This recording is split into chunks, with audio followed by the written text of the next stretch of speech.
শুভ সকাল বন্ধুরা। সকালে ঘুম থেকে উঠে বাসি কাজ সেরে এখন স্নান করে চলে এসেছি। আর এখানে দেখো 9:30 বাজে, এখনো দিনের কি অবস্থা, রৌদ্র তো উঠছেই না। তারপর চলে আসলাম রান্না করতে। তো রান্না করার জন্য এখানে দেখো ভাতের জলটা আমি প্রথমে বসিয়ে দিলাম, তারপর চাল ধুয়ে কিন্তু ভাতটা এখন বসিয়ে দিয়েছি।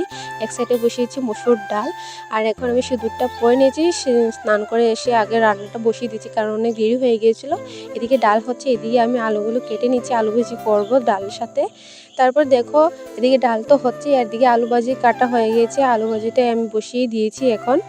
আর এখন তো একটু স্বাদ অনুযায়ী লবণ দিয়ে, তারপর হলুদ গুঁড়ো, লঙ্কা গুঁড়ো দিয়ে, আর কাঁচা লঙ্কা তো দিয়েছি, দিয়ে ভালোভাবে এখানে চাপিয়ে দিয়েছি। আর দিকে ডালটাকে ঘুটনি দিয়ে একটু মিক্স করে নিচ্ছি। তারপর এখন আলু ভাজিটাকে একটু নেড়েচেড়ে ভালো করে কিন্তু ভাজা করা কমপ্লিট হয়ে গেছে, এখন নামিয়ে নিচ্ছি। আর ওই কড়াইয়ের মধ্যে আবার একটু পাঁচফোড়ন, শুকনো লঙ্কা, তেজপাতা ফোড়ন দিয়ে বসিয়ে দিয়েছি মসুর ডাল সম্বাস। তারপর একটু দিয়েছি ধনিয়ার গুঁড়ো, একটু দিয়েছি জিরে গুঁড়ো দিয়ে কিন্তু এখানে ডালটা হয়ে গিয়েছে, এখন প্রায় নামিয়ে নিচ্ছি। তারপর এখন ভাত খাবো, চলে এসেছে বৃষ্টি। তারপর জামা কাপড়গুলো তুলে এসে ভাত বেড়ে নিচ্ছি। আমরা আজ খেয়েছি আলু ভাজি মসুর ডাল দিয়ে। তোমরা কে কী দিয়ে খেয়েছো অবশ্যই কিন্তু কমেন্টে জানিও। ভিডিওটি ভালো লাগলে একটা লাইক করে দিও। দেখা হবে পরের ভিডিওতে, ততক্ষণের জন্য বাই, টাটা।